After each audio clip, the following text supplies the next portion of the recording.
இயேசுவின் நாமத்தினாலே இந்த மதிய வேளையிலே உங்களை அன்போடு கூட வாழ்த்துகிறேன்.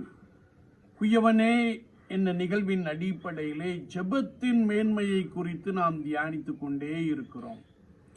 இன்றைக்கும் சங்கீதம் 88:1 நாம் வாசிக்கின்ற பொழுது, இது ஒரு ஏமானின் போதக சங்கீதம் ஆகும். என் ரட்சிப்பின் தேவனாகிய கர்த்தாவே, இரவும் பகலும் உம்மை நோக்கி கூப்பிடுகிறேன்.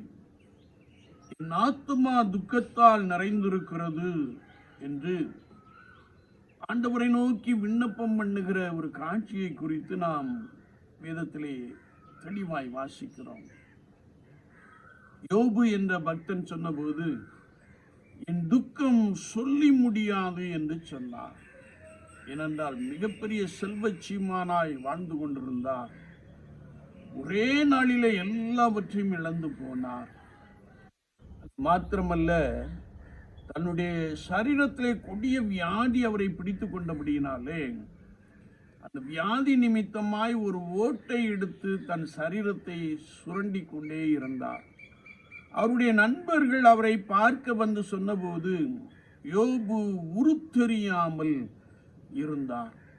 என்றாலும், ஆண்டவரே என்னை விடுவியும், நான் உண்மையே நம்பி இருக்கிறேன் என்று சொல்லி யோபு என்ற தேவ மனிதன் கர்த்தரை நம்பி அவரையே நோக்கி பார்த்து கொண்டிருந்தார். நாள் முழுவதும் நோக்கி பார்த்தார். ராப்பகலாய் தூங்காமல் நம்பிக்கையின் தெய்வமாகிய கர்த்தராகிய ஆண்டவரை நோக்கி பார்த்தார். வேதத்திலே நாம் வாசிக்கின்ற பொழுது, ஆண்டவர் அவருடைய துக்கத்தை நீக்கி போட்டு, துயரங்களை நீக்கி போட்டு, கண்டத்தனையான ஆசீர்வாதங்களினாலே நிரப்பினார். யோபு சொல்லுகின்ற பொழுது, அவர் என்னை கொன்று போட்டாலும் நான் அவர் மேல் நம்பிக்கையாயிருப்பேன் என்று சொல்லி ஆண்டவரை நோக்கி காத்திருந்த ஒரு அனுபவத்தை நாம் பார்க்க முடியும். அதே போல எசேக்கியா ராஜாவை குறித்து ஏசாயா தீர்க்கதரிசி சொன்னபோது, நீர் உம்முடைய வீட்டு காரியங்களை ஒழுங்குபடுத்தும், நீர் மரித்து போவீர் என்று சொன்ன மாத்திரத்திலே எசேக்கியா ராஜா சுவர்ப்புறமாய் திரும்பி ஆண்டவரை பார்த்து அழுதார். ஆண்டவரே, நான் உமக்கு முன்பதாக நல்லமானதை செய்தேன் என்பதை நினைத்தருளும் என்று சொல்லி எசேக்கியாவும் கர்த்தரையே நம்பி இருந்தான் என்று வேதம் சொல்லுகிறது.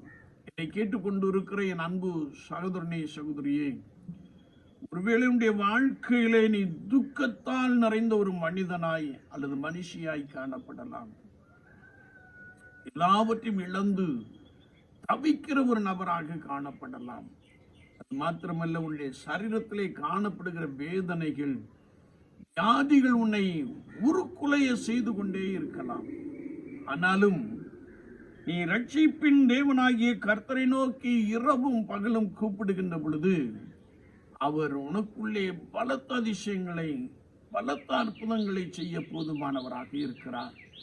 மரண தருவாயில் இருக்கிற உன்னை கர்த்தராகிய இயேசு கிறிஸ்து ஒருவரே உயிர்ப்பிக்க வல்லமை உடையவராக காணப்படுகிறார்.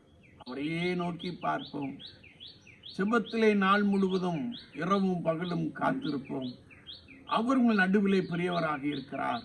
அவர் உங்களுக்கு பலத்த அற்புதங்களை செய்வார். எப்படி யோபுவை இரண்டத்தனையாய் ஆசீர்வதித்தாரோ, எப்படி எசேக்கியா ராஜா நாட்களை, ஆயுசு நாட்களை 15 ஆண்டுகள் கூட்டி கொடுத்தாரோ, அப்படியே அவர் உங்களுக்கு உதவி செய்ய போதுமானவராக இருக்கிறார். எப்பொழுதென்றால், என் ரட்சிப்பின் தேவனாகிய கர்த்தாவே, இரவும் பகலும் உம்மை நோக்கி கூப்பிடுகிறேன் என்ற வசனத்தின்படி இரவும் பகலும் அவரை நோக்கி கூப்பிடுங்கள். அவர் மிகப்பெரிய அற்புதங்களை, மிகப்பெரிய அதிசயங்களை, மிகப்பெரிய ஆசீர்வாதங்களை உங்களுக்கு கொடுக்க போதுமானவராக இருக்கிறார். ஆமீன், ஆமீன்.